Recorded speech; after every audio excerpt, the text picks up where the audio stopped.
आइए हम प्रार्थना करते हैं। हमारे स्वर्गीय पिता प्रभु जी, हम आपको धन्यवाद देते हैं पिता, आपके चरणों में आने के लिए। प्रभु, आपने हम प्रत्येक को एक मौका दिया। आपके हर एक भलाइयों के लिए हम आपको धन्यवाद देते हैं पिता। प्रभु, जब आपका वचन हम सीखने के लिए जा रहे हैं, प्रभु आप हमें खोल कर अपने वचन को दीजिए। प्रभु, हम एक को आप अपना वचन सिखाएं। नम्रता से हम आपके चरणों में आते हैं। आए के सारे समय को हम आपके हाथ में सौंपते हैं। सारा आदर महिमा केवल हम आपको देते हैं। प्रार्थना प्रभु यीशु मसीह के नाम से मांगते हैं, आमीन। मैं परमेश्वर का धन्यवाद देता हूँ। प्रभु ने एक बार फिर हम प्रत्येक को इकट्ठा होने का एक मौका दिया। हम लोग परमेश्वर के वचन से यूहन्ना रचित सुसमाचार उसका 15वां अध्याय हम सीखते हुए आ रहे थे। उसी में हम लोग आज 12 से लेकर उसके 16वीं आयत को हम पढ़ेंगे। यूहन्ना रचित सुसमाचार 15वां अध्याय उसका 12 से लेकर 16 तक। मेरी आज्ञा ये है कि जैसा मैंने तुमसे प्रेम रखा, वैसा ही तुम भी एक दूसरे से प्रेम रखो। इससे बड़ा प्रेम किसी का नहीं कि कोई अपने मित्रों के लिए अपना प्राण दे। जो आज्ञा मैं तुम्हें देता हूं, यदि उसे मानो तो तुम मेरे मित्र हो। अब से मैं तुम्हें दास ना कहूंगा, क्योंकि दास नहीं जानता कि उसका स्वामी क्या करता है, परंतु मैंने तुम्हें मित्र कहा है, क्योंकि मैंने जो बातें अपने पिता से सुनी वे सब तुम्हें बता दी। तुमने मुझे नहीं चुना, परंतु मैंने तुम्हें चुना है और तुम्हें नियुक्त किया है कि तुम जाकर फल लाओ और तुम्हारा फल बना रहे, कि तुम मेरे नाम से जो कुछ पिता से मांगो वो तुम्हें दे। यहां पर जब परमेश्वर के वचन को हम देखते हैं, यहां पर परमेश्वर का वचन प्रभु यीशु के साथ का मित्रता का संबंध के बारे में बताता है कि जब हम प्रभु यीशु के साथ एक मित्र के संबंध में आते हैं, एक गहरे रिश्ते में आते हैं, उसका परिणाम हम परमेश्वर के वचन में पहला पत्रस उसका पहला अध्याय उसका 8वां वचन हम पढ़ेंगे। पहला पत्रस पहला अध्याय उसका 8वां वचन। उससे तुम बिन देखे प्रेम रखते हो, और अब तो उस पर बिन देखे भी विश्वास करके ऐसे आनंदित और मगन होते हो जो वर्णन से बाहर और महिमा से भरा हुआ है। यानी प्रभु यीशु मसीह के साथ मेरा रिश्ता है ना, मित्रता का, परमेश्वर के साथ का मेरा रिश्ता, वो वचन बोलता है ऐसे आनंद और मगन हमें कर देता है जो वर्णन से बाहर है ना, और महिमा से भरा हुआ है। तो प्रभु यीशु यहां पर, हम इससे पहले के भाग में जब हम देख रहे थे, मैं दाखलता हूं तुम डालियां हो, मैं दाखलता हूं तुम डालियां हो। हमने सीखा कैसे प्रभु में बने रहना है। जब हम प्रभु में बने रहते हैं और उस गहरे रिश्ते में हम प्रभु यीशु के साथ आते हैं, गहरे रिश्ते में वचन क्या बोलता है, वो ऐसे आनंद को हमारे जीवन में लेकर आता है, ऐसे आनंद को जो वर्णन से बाहर है। वहीं दूसरी ओर ध्यान रखना, एक साइड पर परमेश्वर के साथ की मित्रता, वहीं दूसरी साइड संसार के साथ की मित्रता के बारे में हम याकूब की पत्री उसका 4था अध्याय उसका 4था वचन हम पढ़ लेंगे। यहां पे लिखा है, हे व्यभिचारिणियों, क्या तुम नहीं जानती कि संसार से मित्रता करनी परमेश्वर से बैर करना है? अतः जो कोई संसार का मित्र होना चाहता है, वह अपने आप को परमेश्वर का बैरी बनाता है। दो साइड है, या तो मैं प्रभु यीशु का मित्र हूं, या तो मैं संसार का मित्र हूं। प्रभु यीशु की मित्रता ऐसे आनंद को उत्पन्न करता है जो वर्णन से बाहर है। संसार की मित्रता परमेश्वर का हमें बैरी बना देता है ना। ना सिर्फ इतना, वचन में हमें नहूम उसका पहला अध्याय उसका 8वां वचन हम पढ़ेंगे। नहूम पहला अध्याय उसका दूसरा वचन, माफ कीजिएगा। यहां पे लिखा है, यहोवा जल उठने वाला और बदला लेने वाला ईश्वर है। यहोवा बदला लेने वाला और जल जलाहट करने वाला है।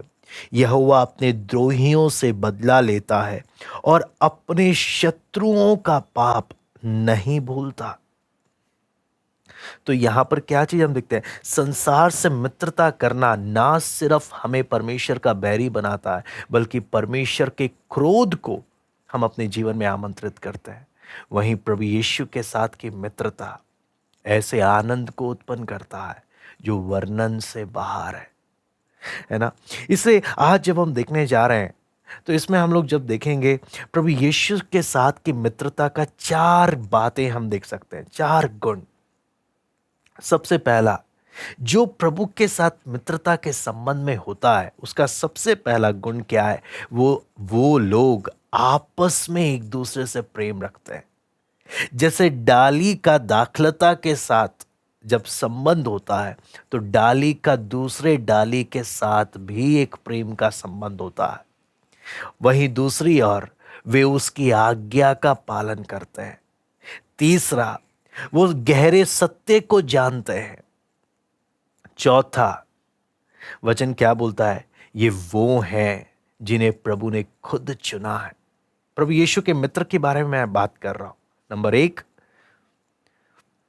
वचन क्या बोलता है, ये आपस में प्रेम करते हैं। नंबर 2, ये उसकी आज्ञा का पालन करते हैं। नंबर 3, ये गहरे भेद की बातों को जानते हैं। नंबर 4, ये वो हैं जिन्हें प्रभु ने खुद चुना है। तो सबसे पहला वचन जब देखते हैं, ये आपस में प्रेम रखते हैं ना, इसी के बारे में यूहन्ना 15वां अध्याय उसका 12-13 में हमने पढ़ा। लिखा है, मेरी आज्ञा ये है कि जैसा मैंने तुमसे प्रेम रखा वैसे ही तुम भी एक दूसरे से प्रेम रखो। इससे बड़ा प्रेम किसी का नहीं कि कोई अपने मित्रों के लिए अपना प्राण दे। तो सबसे पहला प्रभु यीशु मसीह जो आज्ञा दे रहा है, आप ये घटना कहाँ की है, ऊपरी कोठरी की शाम के समय में दूसरी बार प्रभु अपने चेलों को आज्ञा देता है कि एक दूसरे से क्या रखो, प्रेम रखो। यही बात हम यूहन्ना 13वां अध्याय उसका 34वां वचन में देखते हैं। मैं तुम्हें एक नई आज्ञा देता हूं कि एक दूसरे से प्रेम रखो, जैसा मैंने तुमसे प्रेम रखा है वैसा ही तुम भी एक दूसरे से प्रेम रखो। जब चेले उस बात को मानते हैं तभी जाकर 15 का 10 लागू होता है। यदि तुम मेरी आज्ञाओं को मानोगे तो मेरे प्रेम में बने रहोगे, जैसा कि मैंने अपने पिता की आज्ञाओं को माना और उसके प्रेम में बना रहता हूं, है ना। तो इसलिए वचन में आपको, मैं पौलुस भी रोम की कलीसिया को जो चिट्ठी लिखता है उसमें उन्हें भी अगर हम पढ़ें, रोमी की पत्री 13वां अध्याय उसका 8 से 10, उनको भी पौलुस बोलता है, आपस के प्रेम को छोड़ और किसी बात में किसी के कर्जदार ना हो, क्योंकि जो दूसरे से प्रेम रखता है उसी ने व्यवस्था पूरी की है। क्योंकि यह कि व्यभिचार ना करना, हत्या ना करना, चोरी ना करना, लालच ना करना और इनको छोड़ और कोई भी आज्ञा हो तो सबका सारांश इस बात में पाया जाता है, अपने पड़ोसी से अपने समान प्रेम रख। प्रेम पड़ोसी की कुछ बुराई नहीं करता, इसलिए प्रेम रखना व्यवस्था को पूरा करना है। तो यहां पर हमने यही बात देखा कि किस प्रकार परमेश्वर का वचन पौलुस के द्वारा रोम की पत्री में हमें पढ़ने को मिलता है। तो जो कोई, अगर हम वचन को जब ध्यान से पढ़ते हैं, जो कोई डाली सच में अपनी दाखलता, या जो विश्वासी, जो चेले सच में अपने प्रभु के साथ बने रहते हैं, है ना, उनके अंदर वो परमेश्वर का प्रेम होता है कि वो दूसरे से प्रेम रख सके जैसा प्रभु ने उनसे प्रेम किया। ये बात आपको मैं नया जन्म के टाइम में ही रोमी 5:5 में लिखा है, और आशा से लज्जा नहीं होती क्योंकि पवित्र आत्मा जो हमें दिया गया है उसके द्वारा परमेश्वर का प्रेम हमारे मन में डाला गया है। ये नए जन्म के समय ही परमेश्वर का प्रेम हमारे मन में डाला गया, ऐसा प्रेम जो दूसरे से क्या रखता हो, ऐसा प्रेम आपस में प्रेम रखता हो। पौलुस थिस्सलुनीकी कलीसिया को भी लिखते हुए बोलता है, पहला थिस्सलुनीकियों 4 अध्याय उसका 9वां वचन मैं पढ़ना चाहूंगा। पहला थिस्सलुनीकियों चौथा अध्याय उसका 9वां वचन। किंतु भाईचारे की प्रीति के विषय में यह आवश्यक नहीं कि मैं तुम्हारे पास कुछ लिखूं, क्योंकि आपस में प्रेम रखना तुमने आप ही परमेश्वर से सीखा है। नए जन्म के समय पवित्र आत्मा के द्वारा परमेश्वर का प्रेम हमारे मनों में डाला गया। इसे पौलुस क्या बोलता है? ये तुम्हें बताने की जरूरत नहीं है, क्योंकि ये तुमने परमेश्वर से सीखा है। क्या हम अपने आप को जांच कर देख सकते हैं? क्या ये प्रेम हमारे अंदर है?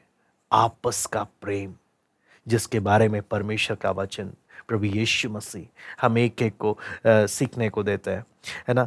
आपको मैं यहाँ तक कि यूहन्ना खुद अपनी पत्री में पहला यूहन्ना 2 का 9 से 11 हम देखेंगे। पहला यूहन्ना 2 का 9 से 11।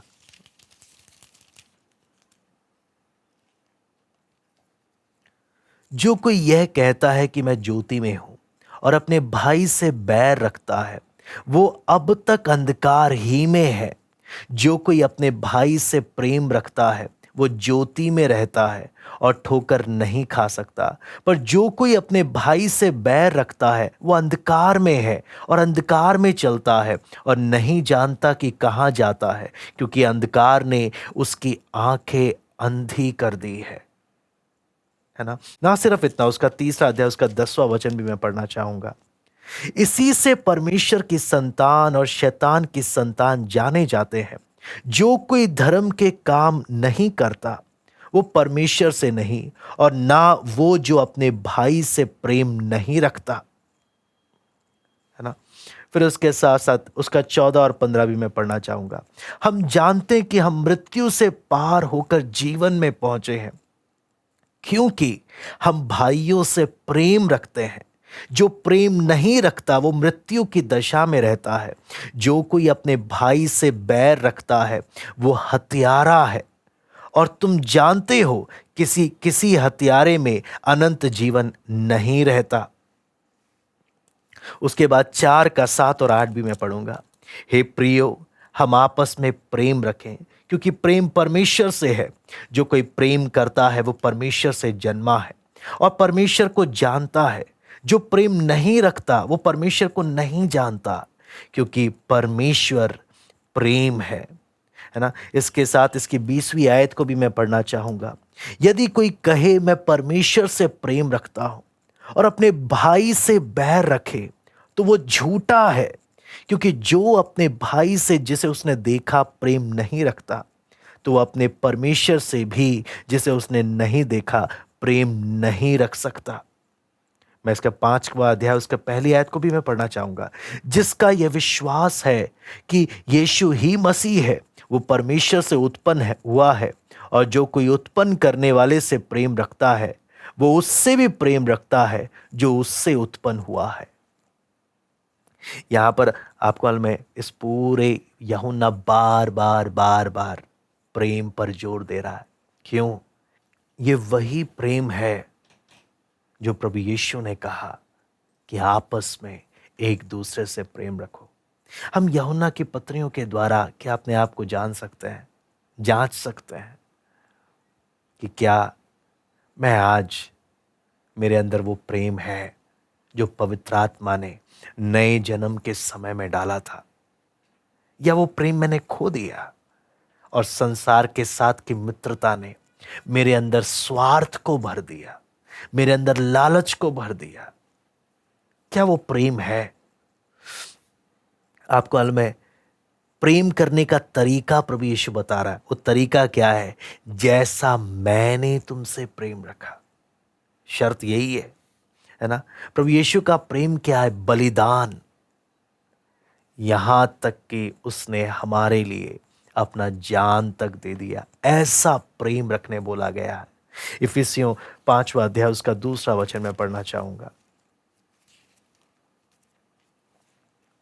यहां पे लिखा है, और प्रेम में चलो जैसा मसीह ने भी तुमसे प्रेम किया और हमारे लिए अपने आप को सुखदायक सुगंध के लिए परमेश्वर के आगे भेंट करके बलिदान कर दिया। है ना। मैं इसके लिए आपको मैं परमेश्वर के वचन से मैं कुछ पढ़ना चाहूंगा। क्यों? प्रेम का असली अर्थ क्या है? प्रेम का अर्थ है मैं अपने लोगों को जिनसे मैं प्रेम करता हूं, मैं उनकी जरूरतों को पूरा करूंगा बलिदान के साथ। आपको मैं पहली सदी की कलीसिया के बारे में जब हम पढ़ते हैं, बहुत ही एक अद्भुत गवाही, है ना, पहली सदी की कलीसिया के बारे में हमें देखने को मिलता है। बहुत ही अद्भुत,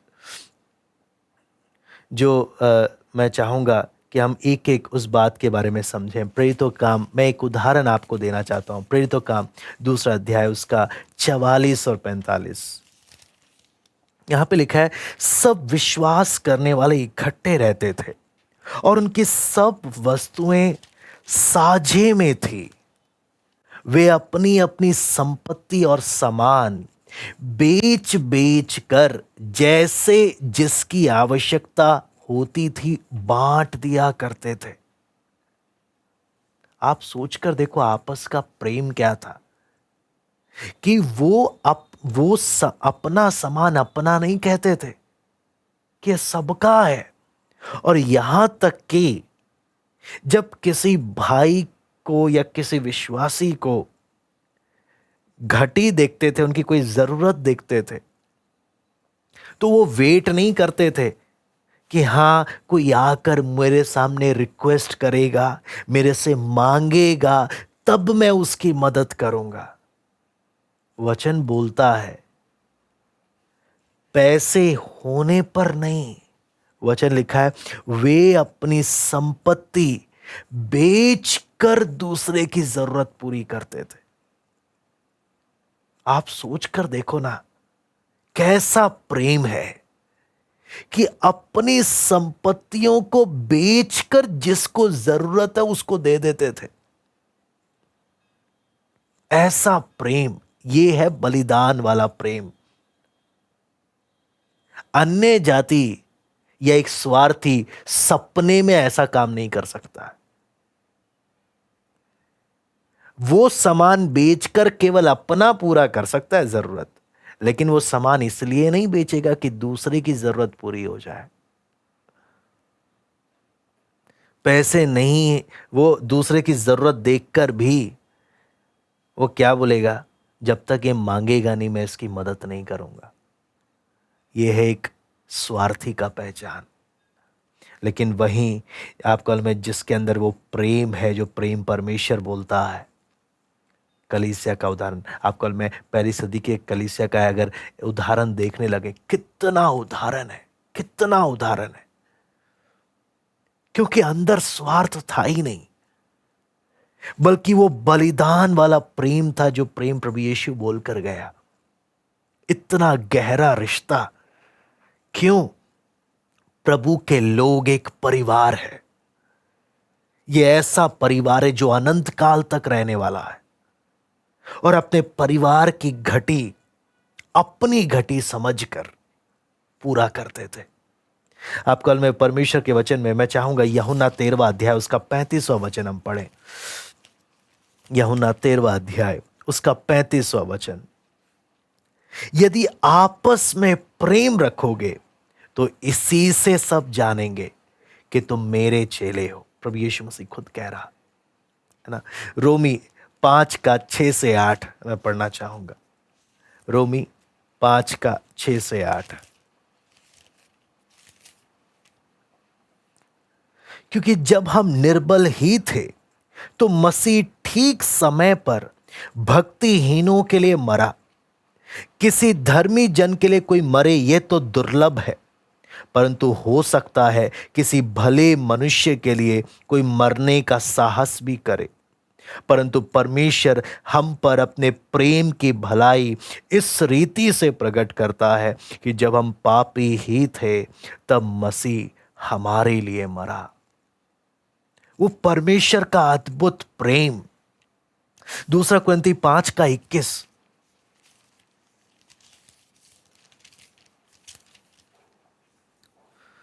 जो पाप से अज्ञात था उसी को उसने हमारे लिए पाप ठहराया कि हम उसमें होकर परमेश्वर की धार्मिकता बन जाएं। पहला पत्रस 3:18, इसलिए कि मसीह ने भी अर्थात अधर्मियों के लिए धर्मी ने पापों के कारण एक बार दुख उठाया ताकि हमें परमेश्वर के पास पहुंचाए। वो शरीर के भाव से तो घात किया गया, पर आत्मा के भाव से वो जिलाया गया। मैं एक एक बात इसलिए पढ़ रहा हूं ताकि हम परमेश्वर के प्रेम को समझ सकें। मैं पहला यूहन्ना 3 का 16 से 18 में पढ़ना चाहूंगा।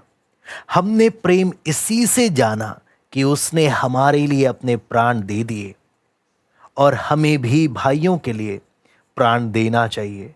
पर जिस किसी के पास संसार की संपत्ति हो और वो अपने भाई को कंगाल देखकर उस पर तरस खाना ना चाहे, तो उसमें परमेश्वर का प्रेम कैसे बना रह सकता है? हे बालकों, हम वचन और जीभ ही से नहीं, पर काम और सत्य के द्वारा भी प्रेम करें। बाहर बातों से नहीं, हमारे कामों से वो प्रेम। तो मुख्य रूप से हमने कैसे देखा प्रेम कैसे दिखता है?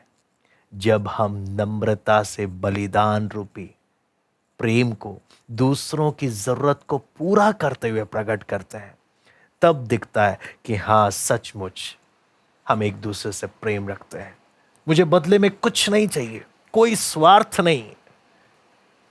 वो प्रेम विवश करता है कि मैं दूसरे की मदद करूं।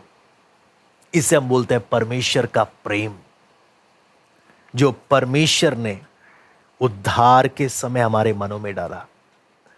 आपको मालूम है, फिर दूसरा भाग इसमें हम जब देखते हैं, यूहन्ना 15 का 14, यहां पे लिखा है, जो आज्ञा मैं तुम्हें देता हूं यदि उसे मानो तो तुम मेरे मित्र हो।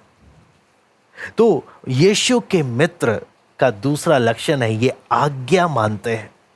आपको मालूम है, पाप का अगर जड़ अगर हम देखें, ये बलवा करने का स्वभाव है परमेश्वर की व्यवस्था के विरुद्ध। शमूएल ने शाऊल को इसी बात को लेकर डांटा जब उसने परमेश्वर की आज्ञा का उल्लंघन किया। पहला शमूएल 15 का 22 और 23 में हम पढ़ते हैं, उसने क्या बोला। पहला शमूएल 15 का 22 और 23।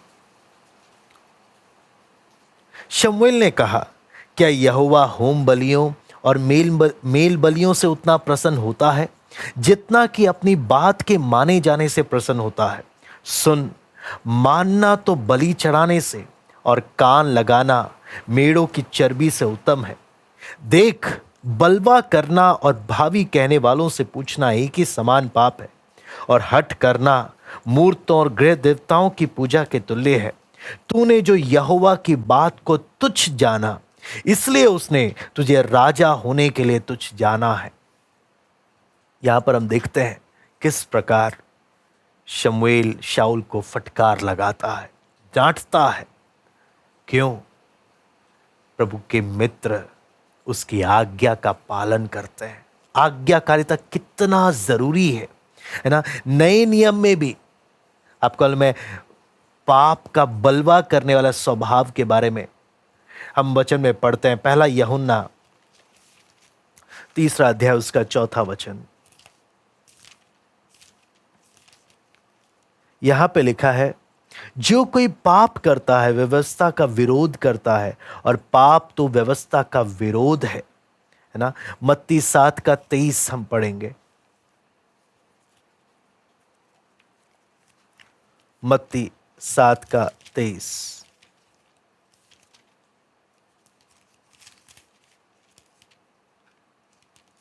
तब मैं उनसे खुलकर कह दूंगा, मैंने तुमको कभी नहीं जाना।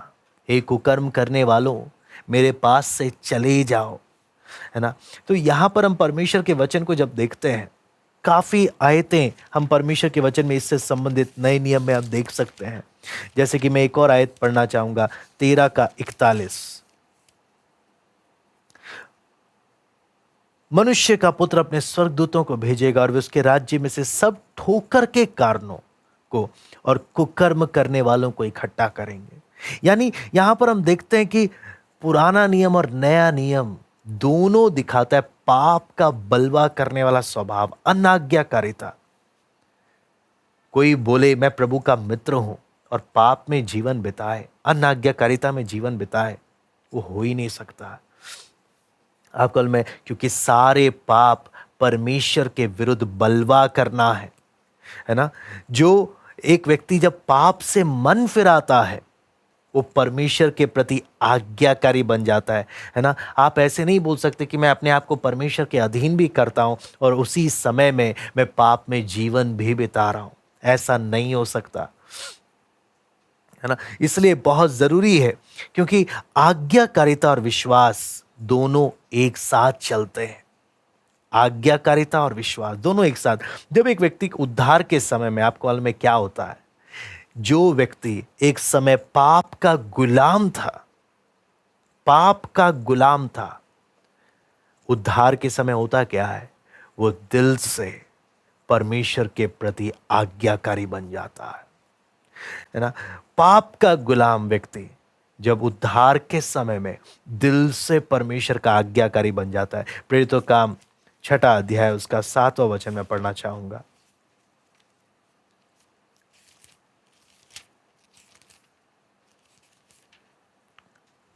परमेश्वर का वचन फैलता गया और यरूशलेम में चेलों की गिनती बहुत बढ़ती गई और याजकों का एक बड़ा समाज इस मत को मानने वाला हो गया।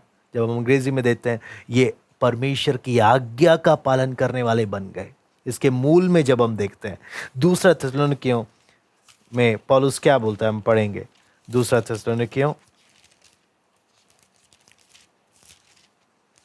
1 अध्याय उसका 9वां वचन, यहां पे लिखा है, वे प्रभु के सामने से और उसकी शक्ति के तेज से दूर होकर अनंत विनाश का दंड पाएंगे। किसके बारे में बोल रहा है, उसके 8वें आयत में पढ़ते हैं, जो परमेश्वर को नहीं पहचानते, पहला, और हमारे प्रभु यीशु के सुसमाचार को नहीं मानते, उनसे वो पलटा लेगा।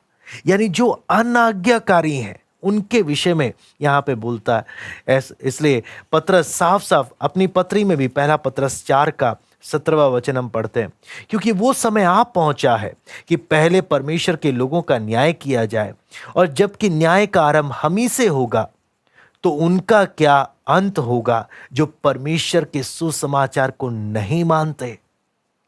यहां पे साफ साफ पतरस भी क्या बोलता है, अनाज्ञाकारिता परमेश्वर कदापि बर्दाश्त नहीं करता। तो प्रभु यीशु के मित्रों का सबसे बड़ा पहचान क्या है, आपस में प्रेम रखते हैं। नंबर दूसरा, ये आज्ञाकारी है ना, ये आज्ञाकारी है।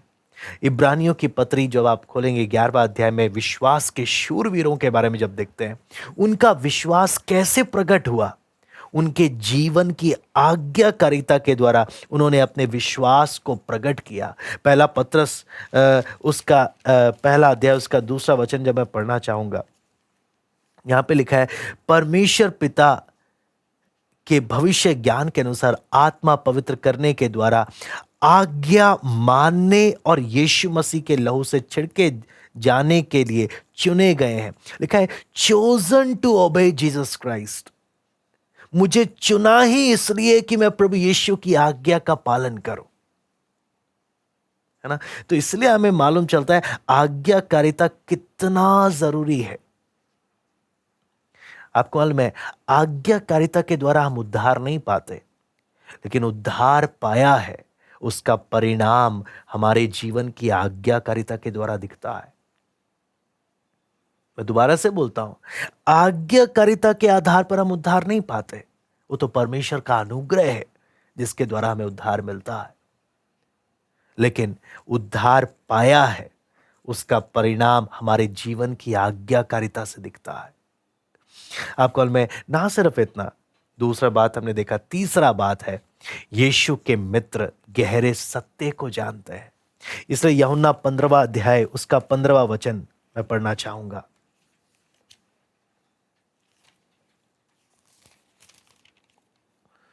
अब से मैं तुम्हें दास ना कहूंगा, क्योंकि दास नहीं जानता कि उसका स्वामी क्या करता है, परंतु मैंने तुम्हें मित्र कहा है, क्योंकि मैंने जो बातें अपने पिता से सुनी वे सब तुम्हें बता दी हैं। प्रभु बोलता है, अब से मैं तुम्हें दास ना कहूंगा, मैं तुम्हें दास ना कहूंगा। आपको मैं पुराने नियम में कितने ही प्रभु के लोगों को दास का नाम दिया गया है। दास आदर के साथ बोला जाता है। मूसा परमेश्वर का दास, कालेब परमेश्वर का दास, यहोशू परमेश्वर का दास, अय्यूब, दाऊद, यशाया, है ना। यहाँ तक कि पुराने नियम में प्रभु यीशु मसीह के बारे में भी जब बोला गया दास के लिए, है ना। पौलुस, नए नियम में पौलुस, याकूब, पतरस, यहूदा, यूहन्ना, सबके लिए दास का प्रयोग किया गया। लेकिन नए नियम में प्रभु अपने चेलों को बोलता है, मैं सिर्फ तुम्हें दास नहीं बोलूंगा। क्यों ऐसा बात बोलता है? दास का मालिक के साथ गहरा रिश्ता नहीं होता। दास सिर्फ उतना ही जान सकता है जितना मालिक बताएगा। दास सिर्फ उतना ही करेगा जितना मालिक बोलेगा। लेकिन प्रभु क्या बोलता है? अब मैं तुम्हें मित्र कहता हूं। मित्र वो है जो सब बातें, मित्र दिल की बात जानता है। दास दिल की बात नहीं जानता, मित्र दिल की बात जानता है ना। इसलिए परमेश्वर के वचन में, पुराने नियम में हम अब्राहम के बारे में बोलते हैं, पढ़ते हैं, जिसे परमेश्वर का दोस्त कहा गया। परमेश्वर का दोस्त कहा गया। आपको मालूम है, पुराने समय में, जो रोम के शासन काल के समय में, अगर राजा या सम्राट का कोई मित्र होता था, उसका एक बहुत बड़ा वैल्यू रहता। मित्र वो होते थे जो राजा के सीधा उनके बिस्तर के सामने सुबह सुबह प्रकट हो सकते हैं। राजा अपने बाकी मंत्रियों से बाद में बात करता है, पहले अपने मित्रों से बात करता है। वो एक गहरा रिश्ता है। परमेश्वर, प्रभु यीशु मसीह बोलता है, मैं तुम्हें उस रिश्ते में बुलाता हूं, उस रिश्ते में जो दिल की सारी बातें बता सके। आपको वचन में जब हम पढ़ते हैं, आपको मैं मत्ती 13 का 10 और 11 में पढ़ना चाहूंगा।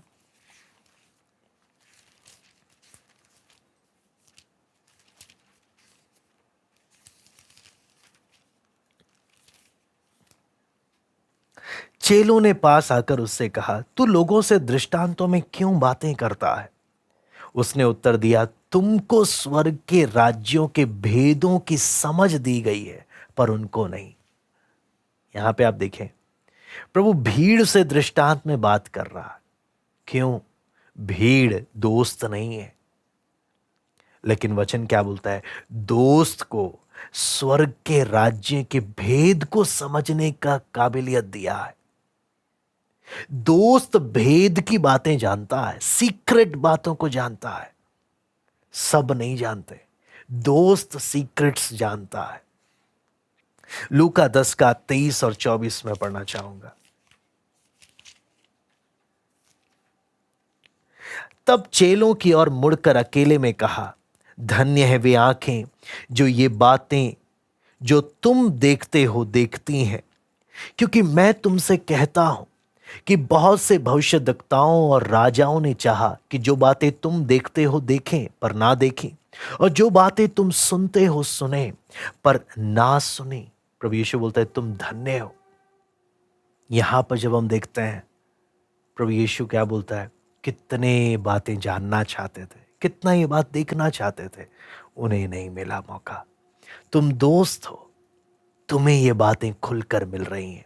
यहां तक कि रोमी 16 अध्याय उसका 25 और 26 जब हम पढ़ते हैं, अब जो तुमको मेरे सुसमाचार अर्थात यीशु मसीह के संदेश के प्रचार के अनुसार स्थिर कर सकता है, उस भेद के प्रकाश के अनुसार जो सनातन से छिपा रहा, परंतु अब प्रकट होकर सनातन परमेश्वर की आज्ञा से भविष्यद्वक्ताओं की पुस्तकों के द्वारा सब जातियों को बताया गया कि वे विश्वास से आज्ञा मानने वाले हो जाएं। यहां पर वचन में हम देखते हैं, मैं बार बार बोलूंगा, दोस्त दिल की बातें जानता है। दोस्त गुप्त बातें, सीक्रेट्स जानता है। सब नहीं जानते। प्रभु ने आपको और मुझे दोस्त के संबंध के लिए बुलाया है। क्या आप और मैं प्रभु के दोस्त बनना चाहते हैं या संसार के? दोस्त का रिश्ता आप समझते हैं कितना गहरा है, कितना गहरा। प्रभु कितने गहरे रिश्ते के लिए आपको और मुझे बुलाता है, कितना गहरा रिश्ता। वो रिश्ता कितना बड़ा एक सौभाग्य है। मैं तुम्हें दास नहीं कहूंगा, मैं तुम्हें दोस्त कहूंगा, क्योंकि मैंने सारी बातें तुमसे खोल कर कही है, तुमसे कुछ रख नहीं छोड़ा। आपको में ये भेद, कौन कौन सी भेद, मैं अब कुछ भेदों के बारे में बताना चाहूंगा। बाद में आप स्क्रीन में भी आप देख सकते हैं, है ना। स्वर्ग के राज्य की भेद, इज़राइल की कठोरता का भेद, सुसमाचार का भेद, गुप्त आगमन का भेद, परमेश्वर की इच्छा का भेद, है ना। यहूदी और अन्य जातियों का मसीह में एक होने का भेद, है ना। मसीह के साथ मसीह और कलीसिया का एकजुट होने का भेद। ऐसे कितने भेद की बातें हैं जो प्रभु सबको नहीं बताता, केवल और केवल दोस्त को ये सारी बातें बता रहा है, केवल और केवल दोस्त को। हम परमेश्वर के वचन में 1 कुरिन्थी 2 अध्याय उसका 12 से 16 हम पढ़ेंगे। परंतु हमने संसार की आत्मा नहीं, परंतु वो आत्मा पाया है जो परमेश्वर की ओर से है, और हम उन बातों को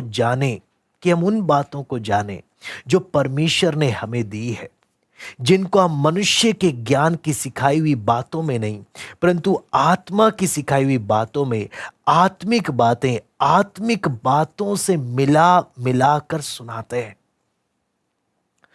परंतु शारीरिक मनुष्य परमेश्वर के आत्मा की बातें ग्रहण नहीं करता, क्योंकि वे उसकी दृष्टि में मूर्खता की बातें हैं, और ना वो उन्हें जान सकता है, क्योंकि उनकी जांच आत्मिक रीति से होती है।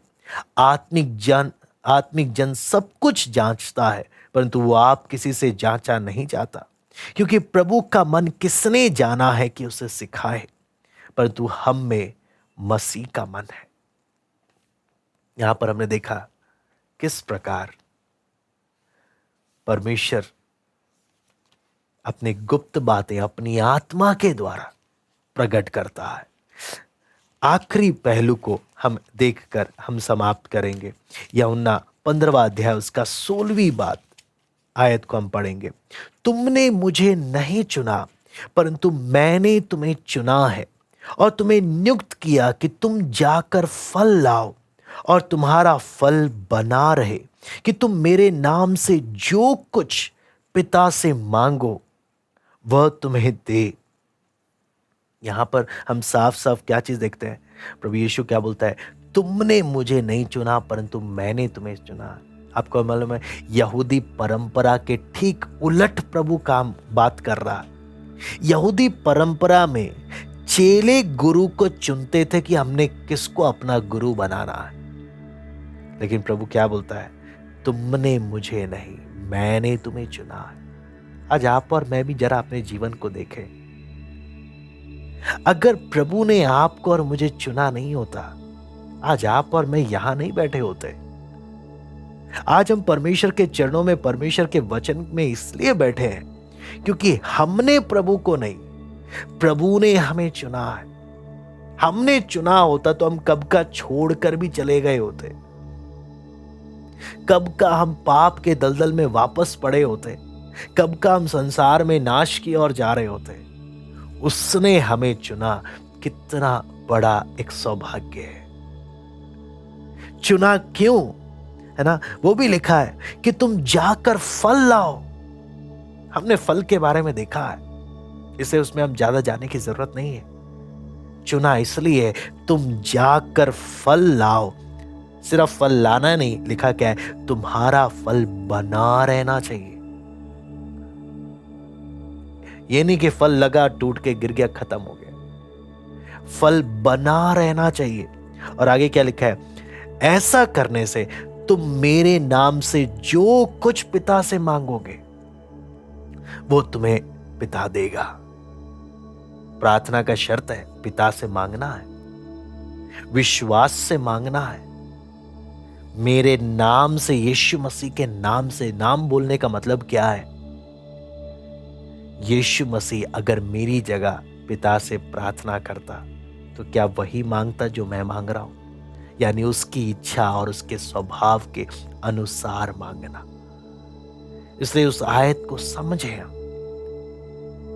इसलिए हमने सारे बात देखा, यीशु मसीह के दोस्त का लक्षण आपस में प्रेम रखता है, आज्ञाकारिता इसका जीवन है, भेद की बातें, दिल की बातें ये पिता की जानता है। चौथा, ये वो व्यक्ति है जिसे प्रभु यीशु ने खुद चुना है। कितना बड़ा एक सौभाग्य प्रभु ने आपको और मुझे, हम एक एक को दिया है। जितना हम उसके प्रेम को समझते हैं उतना अधिक हमारे अंदर नम्रता बढ़ते जाए।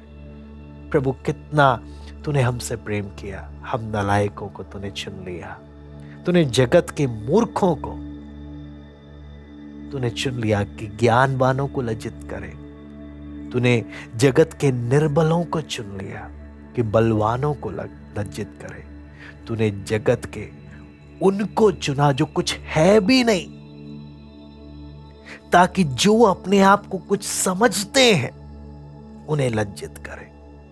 आइए हम प्रार्थना करते हैं। स्वर्गीय पिता प्रभु जी, हम आपको धन्यवाद देते हैं पिता। सचमुच प्रभु, आपका प्रेम कितना महान है, कितने गहरे रिश्ते के लिए आपने हमें को चुना है। हमें मदद कर कि हम जांचें कि हम संसार के मित्र तो नहीं हैं। हम जिसके मित्र होंगे हम वैसे बनेंगे। यदि हम संसार के मित्र तो संसार के सदृश्य बनेंगे, यदि हम परमेश्वर के मित्र तो परमेश्वर के सदृश्य बनते जाएंगे। प्रभु दया कर, हम एक एक से बात कर, इन वचनों को मनन करने के लिए कृपा दे। हम एक एक से बात कर प्रभु। धन्यवाद देते आज की संगति के लिए, सब बातों के लिए हम आपको धन्यवाद देते हैं। सरादर महिमा केवल हम आपको देते हैं। प्रार्थना प्रभु यीशु मसीह के नाम से मांगते हैं, आमीन।